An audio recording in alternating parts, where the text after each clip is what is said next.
The Purloined Number, Chapter 1. The hull of the interplanetary cruise vessel groaned a song of last days, a lot like the Titanic did, just as the music score went weepy. Its mournful cry bounced along beams and pitched through pipes, only to bump into its human audience and fall flat on deaf ears. Well, not quite deaf, if you take the glass half full view of things. The crew was still largely conscious, and their eardrums hadn't burst, two strong points for the upbeat side. But with life support down and the remaining oxygen low, even the fullest glass would be vapor soon. It's an unpopular but well-known fact that astrophysics trumps optimism in these cases through a clever universal grandfather clause. Bertram Ludlow and Roz Mercer were in no shape to quibble. Clang! Bertram found himself wishing, not for the first time, that they'd never taken over the creaking, crumbling craft. They'd launched themselves from imminent danger on the planet Scorbig, only to be trapped in the more drawn-out perils of free space. Irony loves a big entrance, Bertram thought. True, the spacecraft's nav system had always been fluky, and the ship's interface was as intuitive as your standard in-home nuclear reactor kit. Then there was Roz's knowledge of space travel, the finest education you could stuff into an info pill. She'd embraced this science like she'd teethed on the rings of Ragul's Sphera.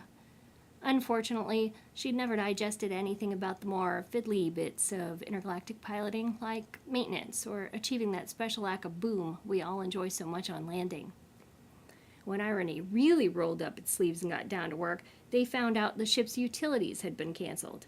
And why not? The ship's real owner, Rolliam Smorlude, had served his death sentence on Altair 5, paying the ultimate price for his colorful criminal past. What he couldn't pay were the UNAT and Visu bills. And since the former was their chance to download landing instructions, and the latter the only way to call for help, their options burnt away like the fuel supply. So for 6 months now, it had been just the two of them, Roz and Bertram, Bertram and Roz.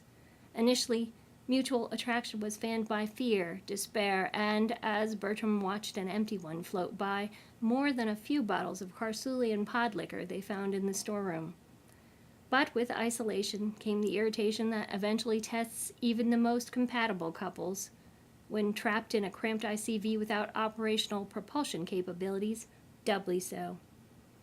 Yes, all too soon, daily life smothered under the weight of futility, depression, and a recurring argument about which single album they would have brought along with them if they'd known they'd be stranded in space.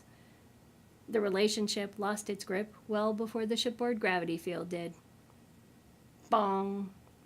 So now Bertram and Roz bobbed around the main cabin like stray balloons. They were losing bone mass, deteriorating with every tick of the universal clock. The good news was they'd run out of oxygen, lose consciousness, and their blood would boil long before their bones would shatter. It was about damn time something worked in their favor, Bertram thought. Clang. Through space-sticky eyes, Bertram struggled to catch one final glimpse of his cosmic companion in the darkness. "Goodbye, Roz," he said. "It was nice. Almost saving the Earth with you." "So long, Bertram," he barely heard her say. "I did kinda really love you." Her voice held a tired smile, a flash of the Roz he knew from their Earth days when things were simple and the oxygen was plenty. "Me too," said Bertram, and meant it. "But honestly," she continued, "Jumpin' Jimmy Jives swinging on Saturn's rings? Your one album forever?"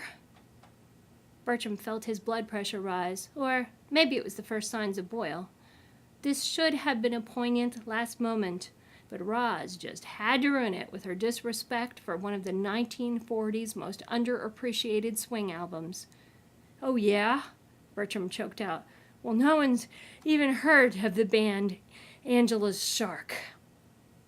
But Roz had passed out, a slippery way to win an argument, he thought. Yet there was no sense of wasting more valuable oxygen running down a willfully obscure, pseudo-artistic glam band that probably had a shelf life only slightly longer than Bertram and Roz currently did. Bertram lost consciousness as step one to prove it.